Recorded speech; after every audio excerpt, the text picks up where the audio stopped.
Today's video is brought to you by Okai. Buckle up everyone, because in this video, I am going to show you how I retouch my portrait of Thirl. This was from my dramatic portrait tutorial from a few months ago, I guess at this point. I asked you all in that video if you wanted to see how I retouch the portraits in that video to leave 1,000 likes on the video. That would tell me loud and clear that this was something that you wanted to see. And we almost got there. At the time of recording this, it's like a little over 900 likes, but because I love you all and with the support of today's sponsor, Okai, I'm going to bring this tutorial to you today. We're going to take the photo from Capture One into Photoshop. I want to show you the entire process from start to finish. So with that being said, let's get started. Okay, so let's get this process started here. I am in Capture One. This is the latest version of Capture One. And I have the photograph here of Thirl, which I believe was one of my favorite images that I took from the entire session. The photograph here in the middle is the photo as it appeared straight out of camera from my A7R4. No adjustments have been made at this point. This is literally like the photograph coming straight off the camera. The photograph to the left is the photo of Thirl after the adjustments that I made in Capture One. So I'm showing you this in progression, step by step. So raw photo in the middle, Capture One edited photo on the left, which looks pretty good to me. I could do some skin retouching and some more work with the skin, but that's kind of where it is after I finish in Capture One. And then the photograph to the right, obviously, is the fully retouched photo. That is what it looks like as it comes out from Photoshop. So I want to show you this entire process, how we get to step 2, and then of course to the final step in the retouching portion of this this project. So let's get started. We're going to look first at the adjustments that I made in Capture One. So let's get that photo pulled up here.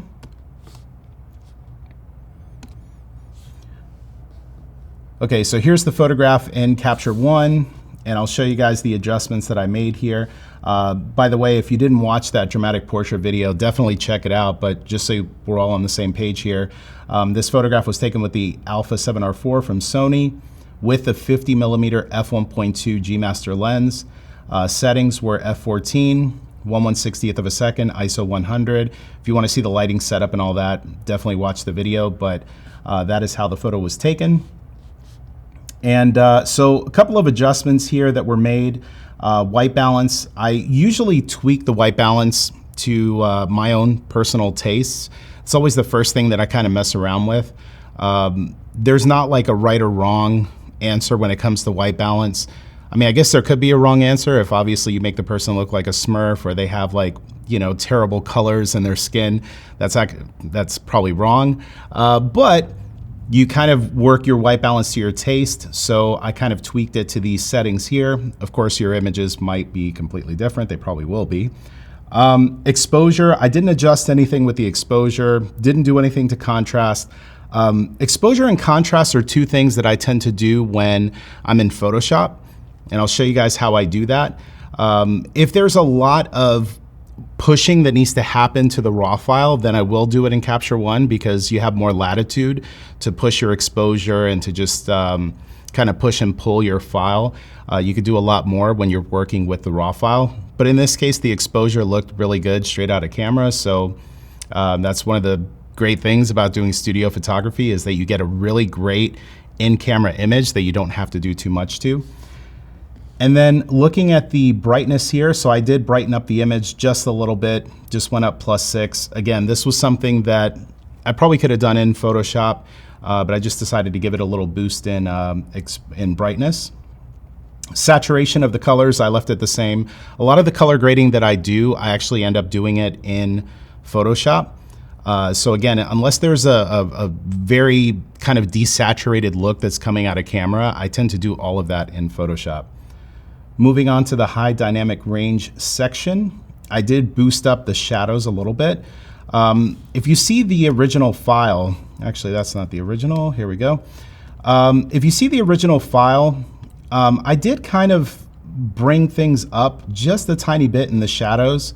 It's not a tremendous difference here, but you know, again, like I went up +20 on the shadows. This was again something I could have done in Photoshop, but I tend to try to get things looking as good as possible in Capture One before kicking it over to Photoshop. So really simple little tweak on the shadows there.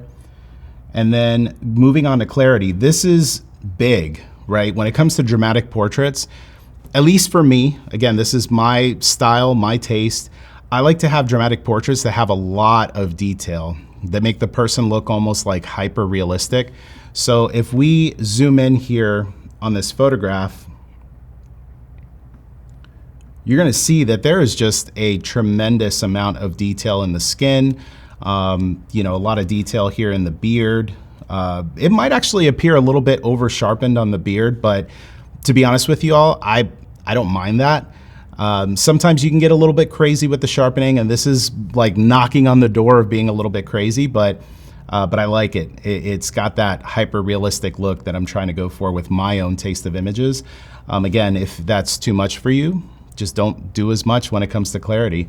But for me, for my taste, and you can see here, let's go to the original photo, have it load up here. So you can see there's a pretty big difference. And you know what, let's just do this. So here's the before and here's the after. So if you see that skin, I mean, that looks awesome to me. It's just amazing what you could do when you're shooting in RAW, the amount of detail that you can bring out of an image. And of course, you're seeing before and after with all of the rest of the adjustments, which we'll get to. But I think it's an interesting thing to look at just to see like how much texture you can bring out of these images, these raw files that we're taking. All right, so let's zoom back out here. Okay, so the clarity, I boosted it up plus 26. Structure went up plus 28. If I was doing, let's say if this was a beauty image, those two, I may not touch those settings at all. If I did, I would go anywhere from maybe a 0 to like a +5, like somewhere in between 0 and 5 would be kind of a comfortable place for me with my beauty stuff. For this type of portrait, for a dramatic portrait, 26 and 28 brings out a lot of that skin texture, a lot of that detail, and then we'll kind of clean it up in Photoshop once we get there.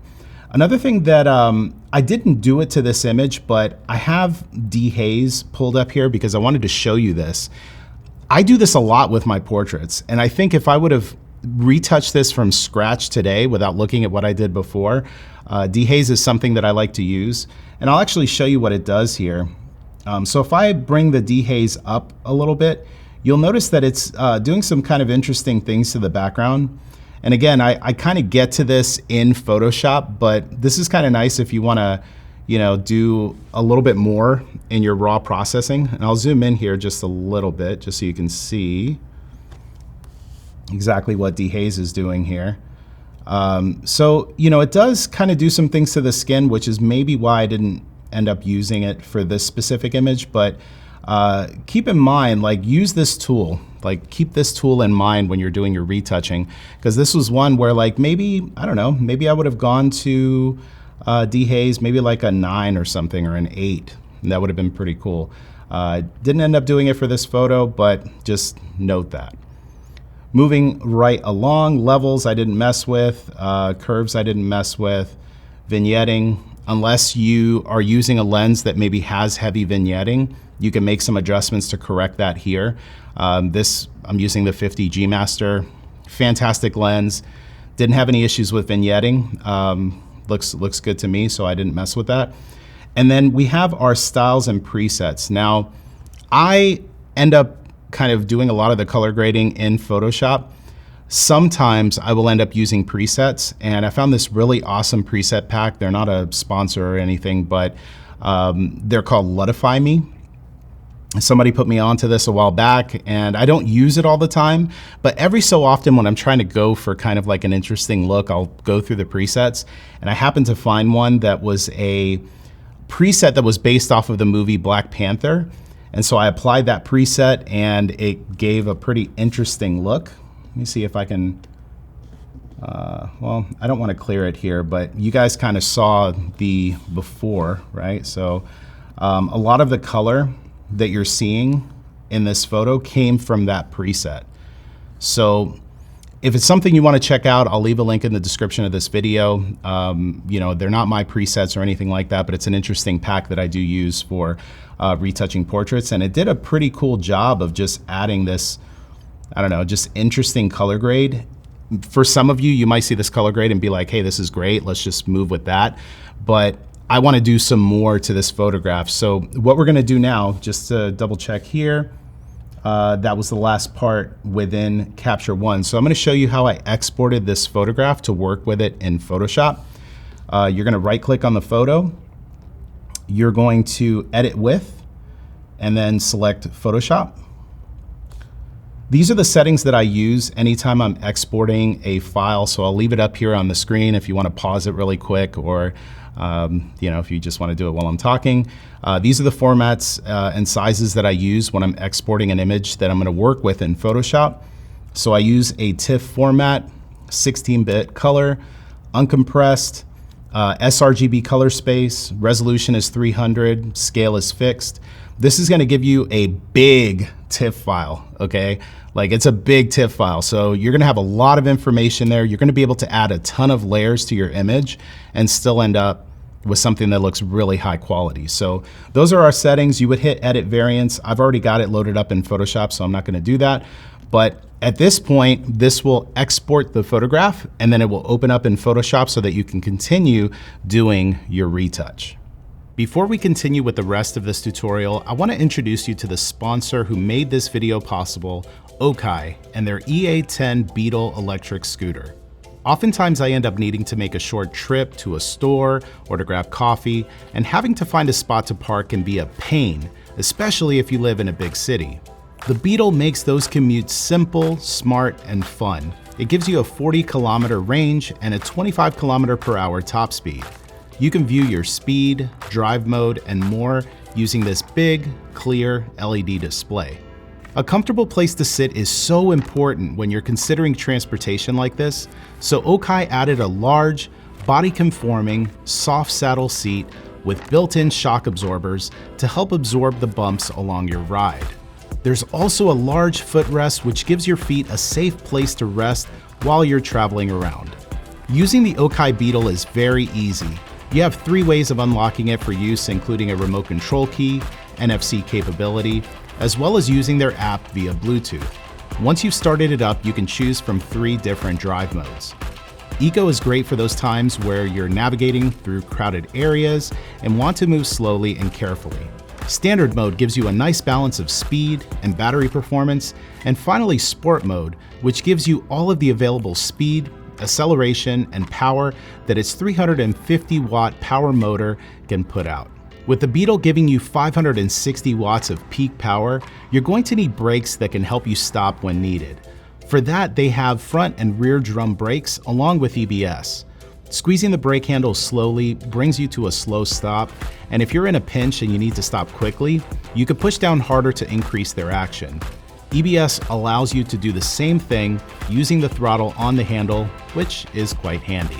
Speaking of safety, if you're taking it out on a ride outside and it happens to be dark, you'll appreciate the built-in 35-meter front headlight, as well as their integrated brake light.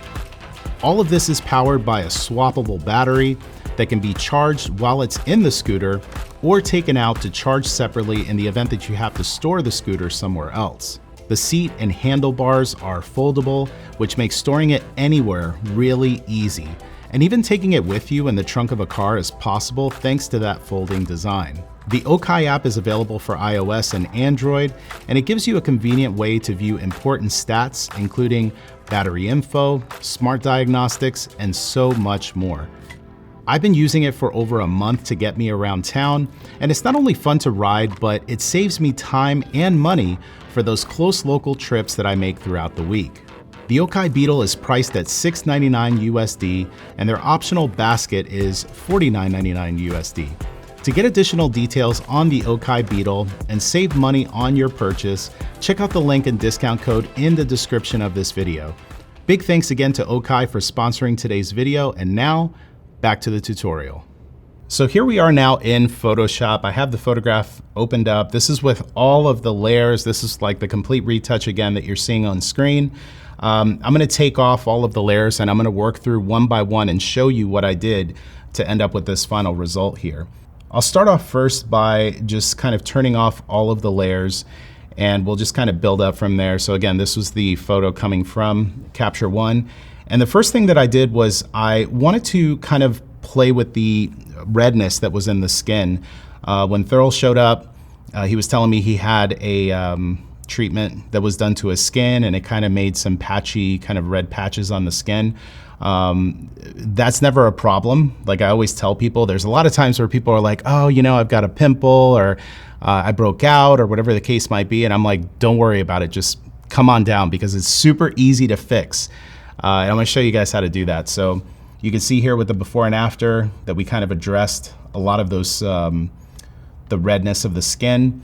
And it's not perfect, but that's okay because in the next steps, we continue to fix that. So if you're curious to see how that was fixed, the way to do it is you go to your adjustments here in Photoshop. You're gonna add a Hue Saturation layer. And then you're gonna select reds because the reds is where the skin tones, that information in the skin tones is there in the reds. And we're gonna do something kind of weird here. So here's what we're gonna do. First thing, we're gonna scroll down here. You got this little slider here with these two little notches. We're gonna grab those and kind of move them in a little bit closer to this little middle section here. So that's cool. We're gonna take our hue and we're gonna jack the hue all the way up. We're gonna Hue Jackman. As you can see, he turns blue. That's okay. Because what we're gonna do is we're gonna take this slider and we're gonna drop it down. And you're gonna see as I kind of do this, parts of the image kind of change colors here. So what we want is, I want the parts of the skin that have that red, that patchiness, to basically be targeted by this hue adjustment layer. So you can see if I bring it all the way up, you know, it's in the hair, it's really all over the image, but I really just want it to be on the face. So I'm gonna bring this down and you'll see like right around here, right around there, and I'll zoom in here. Most of this area that's green, like that greenish blue, these areas are being targeted by this Hue Saturation layer that I'm creating. So that right around, well, that goes a little too far. You might want to tweak it to your taste. Right around there, that looks pretty good for me for the purposes of this tutorial. Again, your image might be different, but you're going to tweak it to taste. You're going to go back up to that hue and you're going to dip this thing down, right? And you're going to see right away, like I can basically target just that area and we could change the hue. Okay, so right around there, we're at +12. Now, if you're wondering, let's take this thing off here. If you're wondering, like, what did that do? There's the before and after. So you can see that it's doing quite a bit as far as adjusting the hues in the skin. And since we have that other layer on, maybe it might be something like that, like +13. Let me see what I did for this one. Okay, so there's the rest of it. So let's go back to this. We'll go back to reds, and I'll show you how I continue to tweak this here. So you could actually take the saturation down, right? So that red, it's only gonna target the red in those areas that were lit up. So I'm bringing that down maybe to -18, -19. Again, it's gonna be to taste. If I do this 20 different times, I might end up with like 20 different results. But the lightness here, you could see if I take it all the way down, it gives almost like a Mad Max type of look. We don't wanna do that, at least not for this image. So you can bring the lightness of that up maybe around +19. And so again, doing before and after, let's bring this up so you can see it a little better. So it still looks a little black there in the skin. Let's maybe do something like this, before and after. So you can see that we kind of targeted that red patchiness in the skin, but it's doing too much, like it's all over the place. So what we wanna do is we wanna fill we want to use this mask. Every time you apply an adjustment, a mask is created. In this case, it's a white mask, which means that everything that I just did, you could see it across the entire image, but I want to paint in exactly where it is applied in the image. So we're going to fill that up. And the way that we do that, we're going to fill it with black rather. On a Mac, it's Command-I, and that will fill that mask with black. Now you will see if I turn this off and on, the effect is gone. But then what you're going to do is you're going to take a brush at 100% flow, 100% opacity. We're going to change our brush size here. And over those parts of the image where the skin is red, we're just going to go ahead and brush over those areas. And if it looks kind of funny to you right now, it's okay, because again, once you've brushed this in and you can see a little better where this effect is going to take place, you could go back in and you could tweak this to your own taste. So now we have targeted these areas. Maybe we'll go down here to this area. I don't think there was too much of it that was targeted on the chest, so we'll do that in a separate spot.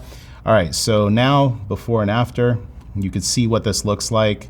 Well, wrong one. I'm on my new MacBook, by the way, and I'm a PC user, so if you see me kind of fumbling through Photoshop, I'm still trying to learn Option, Command, Shift.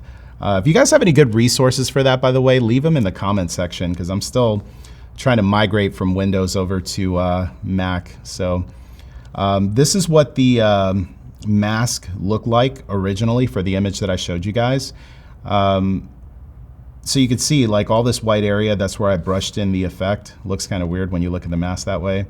In this situation, it looks like that. So it almost looks like an elementary school type of adjustment, which is kind of crazy.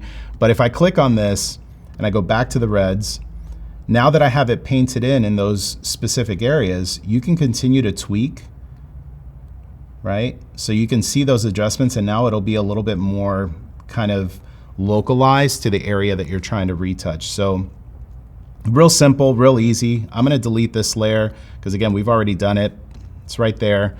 That's ultimately what I settled on when I did this effect the first time, and that's how I take care of the skin redness. Now the next thing that I do is I start doing my skin retouching, and a lot of people use frequency separation, they use portraiture plugins, they do all kinds of stuff. You really don't have to do all of that. This is the before and after on the skin retouch. So very little was done. It did create some additional issues, which if I would have used frequency separation, some of these issues wouldn't have taken place, but it would have created different problems. So that's why I ended up using this method that I'm going to show you right now, which is basically to just paint using a clone stamp tool on a blank layer. The way to do that is down here at the bottom, you're going to select that plus option there. It's going to create a new layer. And again, this is just a blank layer. There's nothing to it. There's no magic. It's just literally a blank layer over your photo. The way that this works though is you'll go to clone stamp tool, and you want to make sure that you have all layers or current and below sampled if the layer is above your other adjustments. In this case, I'm just going to do all layers because there really isn't that many layers that we've done at this point. And then we're going to zoom in. And then from here, we're going to go and start making our skin cleanup, our adjustments. And the way to be able to do that, if you hold down your Option key, you can sample a part of the image, and then you basically just paint. Let me zoom in a little bit more. Okay, see that a little bit better. So I'm Option clicking, and I'm selecting this little patch of skin that's right next to this hair, and we'll just go and get rid of that hair. Make this brush a little smaller. And this is what I did for maybe, I don't know, 20 minutes. Just kind of going through the image and going through different parts of the image.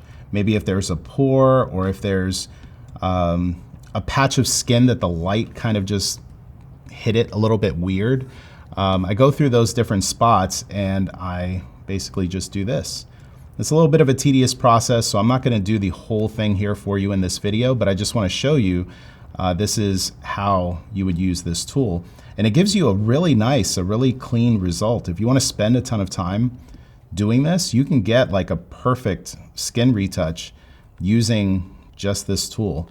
You don't have to do frequency separation. You don't have to do all these like fancy, you know, techniques. You can literally just take a blank layer, clone stamp tool, and go through this image and get it to look just the way that you want it to look.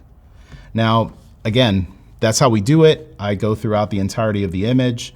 Maybe this spot here, I would, you know, do a little something like that.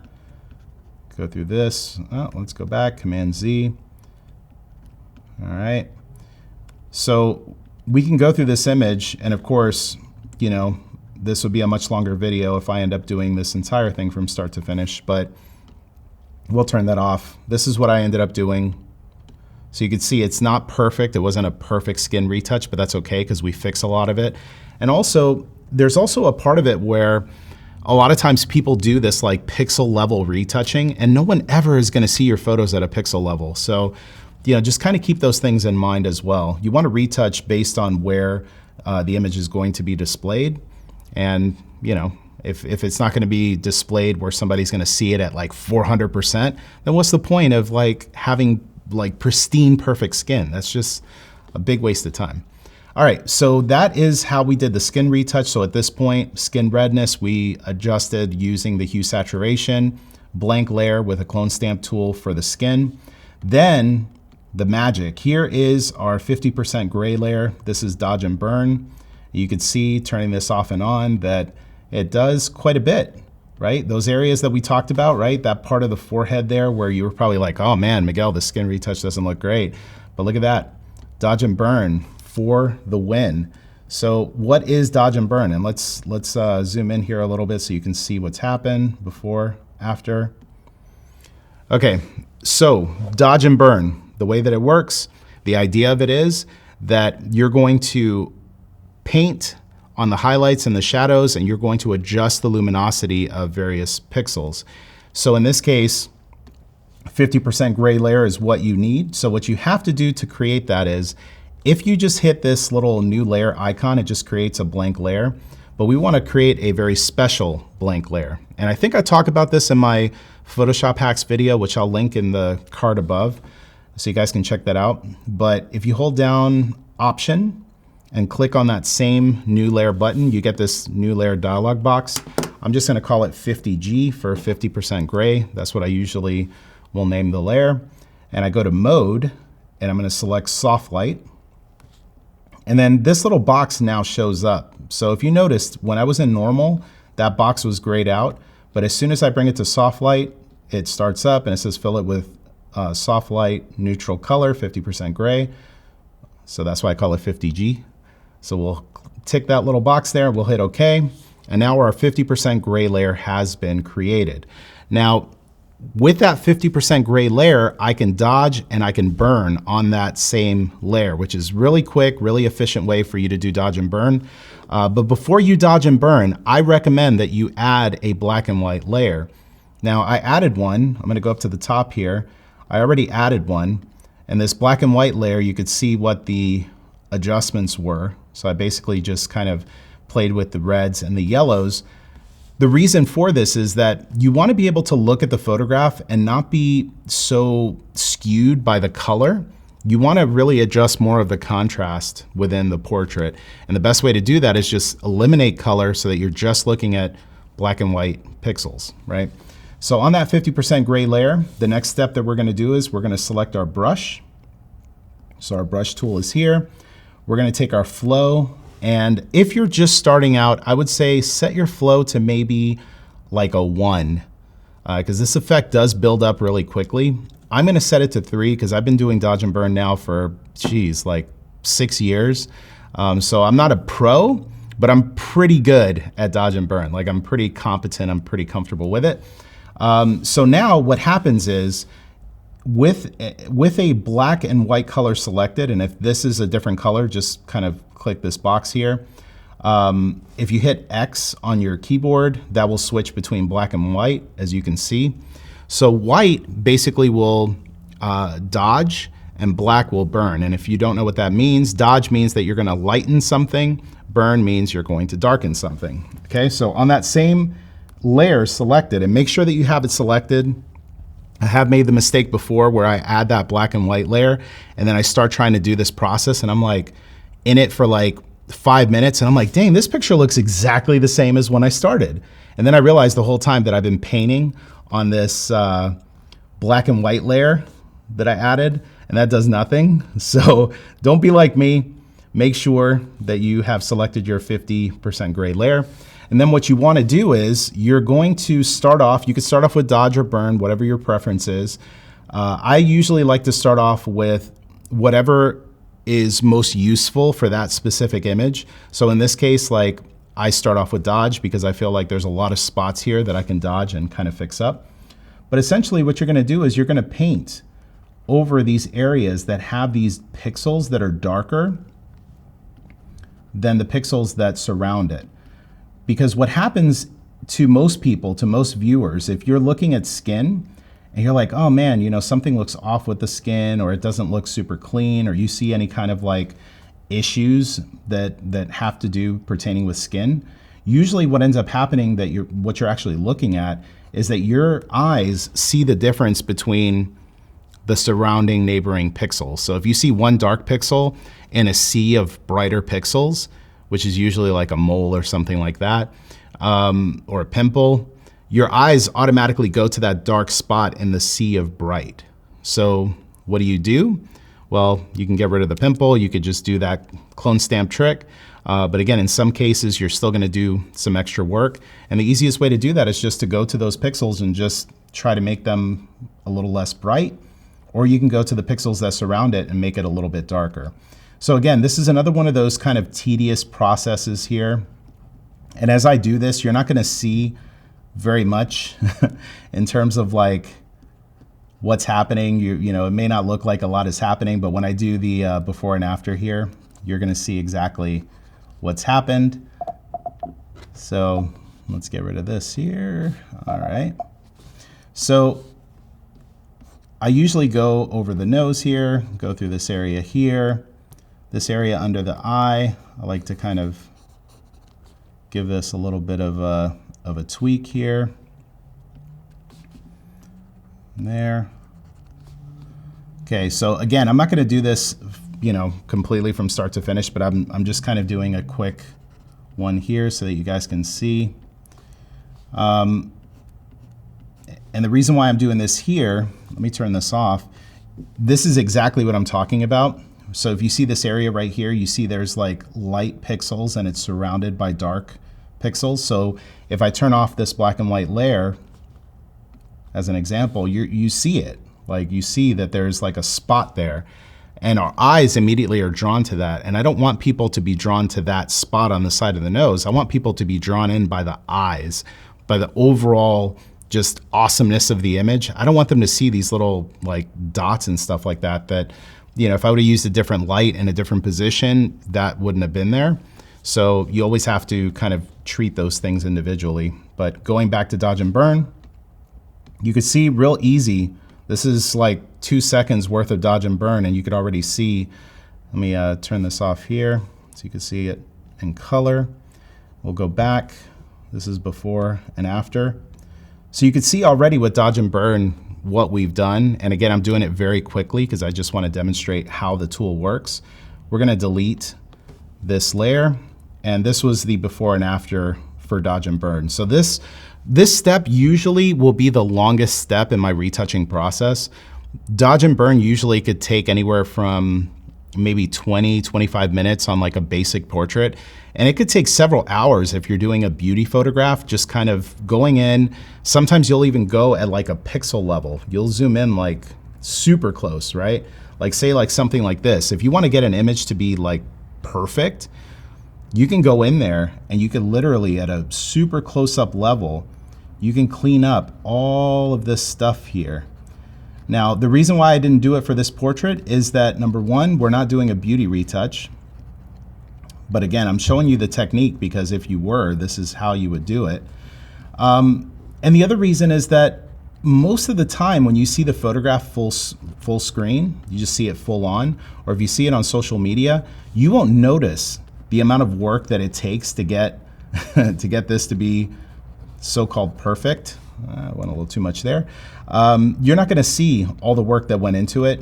So, you know, and if you're trying to knock out 5, 6, 7, 8 photos, this process takes a little bit too long. But you can see here before and after, and we'll zoom out a little bit. Again, before, after.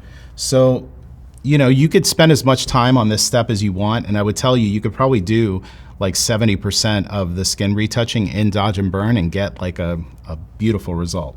All right, let's move on. We're gonna take all of these layers and I merge them onto one brand new layer.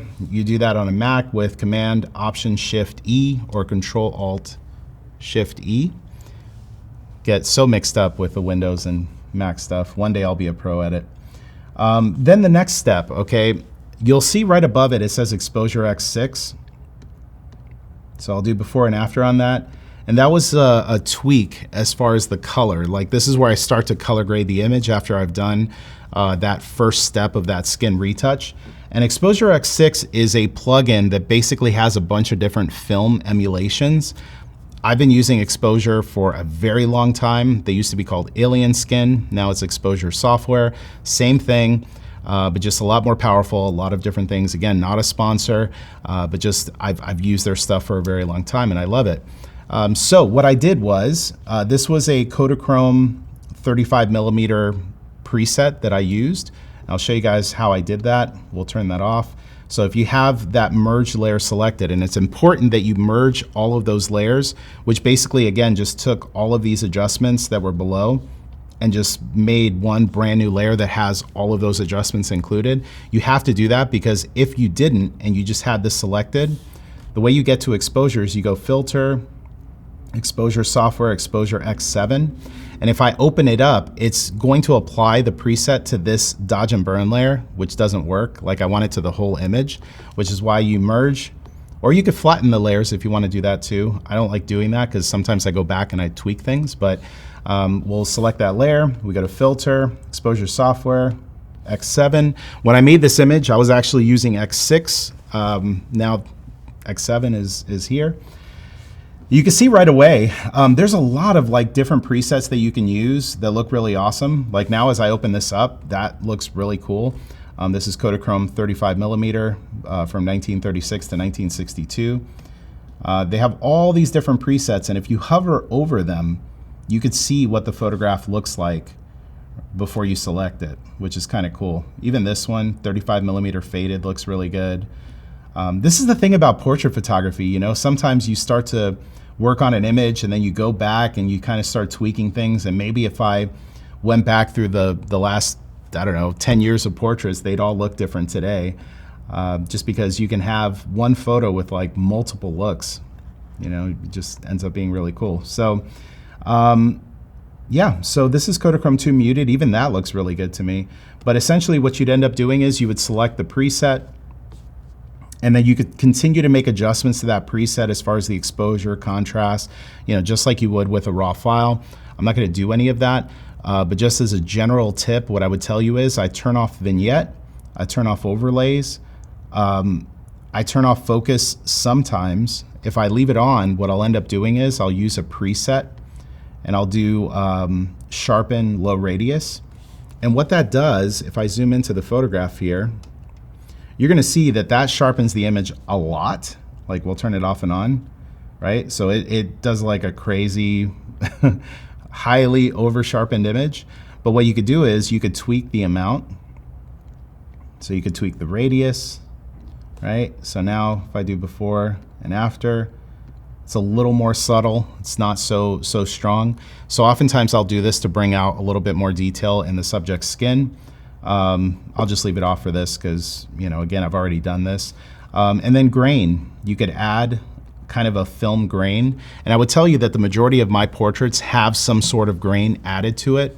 The presets have different types of grain. So what I like to do is I'll go into this preset section and I'll choose either regular grain, 25%, or I do Tri-X salt and pepper, not 100%. 25%. And so you could kind of look around and you could see what that grain is doing to the image. It's a little bit heavy, So you can go into the shadow, midtone, and highlight sliders here, and you could reduce the grain in those specific parts of the image until it ends up looking the way that you want it to look. So again, every single one of my images, oh, and you could change the roughness as well. So if you don't want it to be so extreme, you could tweak the grain to your heart's content. Generally speaking, I don't add grain until the very last step. Sometimes I will, like I did in this case, actually I don't think I did it for this photo, but sometimes I'll do one pass of a color grade, but when I do that first pass, I don't mess with the grain. And then I'll do a second pass at the very end of the retouch, and then I'll add the grain at that point, because at that point I'm like, okay, the image is done, let's add some grain. In this case, I'm not gonna do it because again, we've already done it. So I'll show you what I ended up doing. We'll discard changes. So here is what I ended up doing. Now, this was the color grade that came out of exposure software, but you're gonna notice here that there's a mask, and you're gonna notice that if I take that off, no, there we go. If I option click here, you're gonna see that this white area is where the effect is actually doing something. Actually, I should tweak this right here. Let's go to brush. Looks like there's a spot here that I didn't, there we go. All right, okay, so that adjustment here is only affecting these parts of the image. All that you're seeing there in the mask that's blacked out, that Exposure X Kodachrome preset is not affecting that part of the image, okay? And again, that's something that you could do, that's to your taste. The other thing is you could also adjust the opacity of that effect. So if it's a little bit too heavy for you, I ended up at 93%, but that's what it looks like at 100. And you can basically tweak it anywhere in between, right? So you could really kind of have like a lot of power in how you retouch your portrait. In this case, I think we were at 93, so I'm gonna leave it at that. And we'll move on to the next layer, which is selective color. This selective color layer, again, was applied opposite of the original layer. So you're gonna see everything that's black, it didn't affect the face or the skin. I was just targeting that shirt. And you can see if you just look at the shirt, it went from being kind of a saturated color, and I kind of just lightened up that darker area that almost looked like it was orange. Almost made it look like his shirt was two different colors, and it's not. So that selective color was just an adjustment there. If you see it, these are the spots. Let's see, we went to yellow, okay, because the shirt is yellow. And I basically just tweaked the cyan, the magenta, the yellow, the black level until it looked the way I wanted it to look. Real simple adjustment. We'll move on to curves. And you can see this curves layer just gives kind of a boost in contrast to the image. But here's what's really cool. This is what the layer looks like the layer mask. And you notice the layer mask looks like him. It is insanely difficult. If you were to try to manually create a layer mask that looks like this, it's like impossible. But there's a really cool way for you to be able to do this in Photoshop. And so here's what we're gonna do. I wanna show you how I did this. We're going to our adjustment layer. Actually, let me back up. We're gonna go to channels, and you'll see that your photograph is actually split up, and this selective color mask wouldn't be here if I was not selecting that. So what you could do is you go to the channels tab, and if you click, let's turn these off. So if you click on these individual colors, you could create a mask that is based off of the blue channel, the red channel, or the green channel of an image, which is pretty cool. And you notice that it's in black and white. And if you remember, white reveals, black conceals. So this, if I chose blue, you could see that anything that's white, right, or close to white, is going to be affected in the image, and anything that's black or close to black is not going to be affected. So if you remember, I told you guys the skin tones are in the red of the image. It's in the red channel, the red portion of the image. So if I select this red channel mask, right, you could see that now it's white. Like compared to green, if I look at green, you could see, you know, the skin isn't like very white. If I go to blue, skin's not very white either. But if I go to red, it's close to white, pretty close. So now what you could do is with that selected, you're going to want to hit Command click. Okay, so I'm gonna hold down the Command key. I'm gonna click on that red channel. You're gonna see all these little marching ants, and that's what we need. Once you've done that, you're gonna click back on the Layers tab. You're gonna click on Curves. And look what happened. We created a brand new curves layer, and it has, whoops, hold on. Let's get rid of that. If I hold down Option, and I click on that just to show the mask, now you could see that that mask was created. So pretty easy, right? We have this curves mask, and I believe, let me go back to the original one just to see exactly what I did. So you could see I basically just brought up on the RGB here that was selected, I created a point here just below the midtones, and I boosted it up. I don't think I did anything else to the others, but let's just look. Reds are the same. Green's the same, and blue was the same. Okay, cool. Just want to make sure so I don't tell you the wrong thing. All right, so what I'm gonna do, I'm gonna turn that off, and I'll show you how I did this. So again, that was the new curves layer that was created, and somewhere around here, I made a point, and I just lifted it up. And you can see if I bring it up all the way, it's only affecting the parts that are white or near white. Okay, anything below like pure white is going to be affected less. Okay, so it's a grayscale image, it's a black and white image, so only the parts that are white or close to white are going to be affected to some degree. If it's like pure white, it's going to be affected a lot more in that layer mask. And you can see that I can boost up. If I do that, I'm really targeting and selecting certain parts of the portrait to make the adjustment, which is pretty awesome. All right, so I'm gonna delete that because again, we've already done this. I just wanna show you how I did it, but that's the before and after based on that tweak, real simple. Then I created an additional dodge and burn layer. And again, you can make as many of these as you want. As you're retouching a portrait, you might say, you know what? There's some stuff I missed on that first pass because maybe you did it for like 5 minutes, which has happened to me many times. I'll go back, I'll create a brand new dodge and burn layer, and then I start dodging and burning again. So you could see before and after. Let me zoom in a little bit because it might be hard to see that.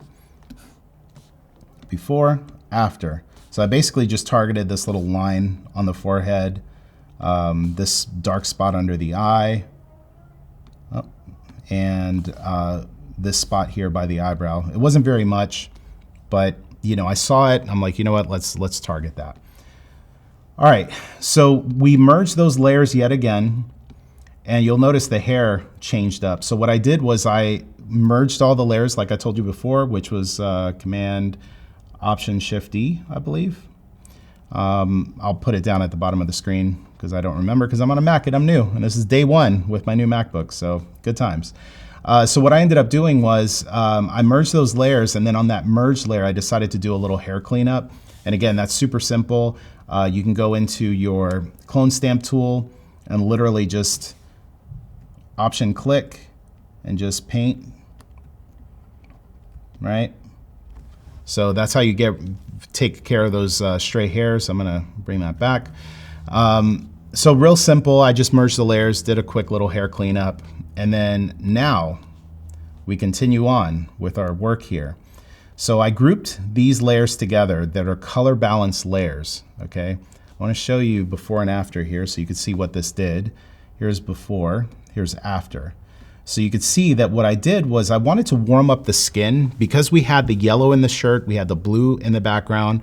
I wanted to add a little bit more warmth to the skin. And again, this is something that is to your tastes. I just really love that bronze skin look because he almost had with this shirt kind of beach vibes. And I wanted to play on that complementary color palette. So the way to do it, this 50% gray layer, by the way, I created this and I didn't use it. So as you can see, when I turn it off and on, there's nothing. But I do often like to add it just in case. But you can see here, the first one does quite a bit if I turn it off and on. That's what's adding that bronzing effect. And you see there's a layer mask here, which if I click on it, you can see what that layer mask looks like. you'll notice again that you could see him. So chances are this was, again, where I went into the channels, selected a specific channel, created a color balance with that layer mask. So I might be talking crazy for some of you, but I just showed you how to do it. But I'll show you how to do it with color balance. It's the same thing.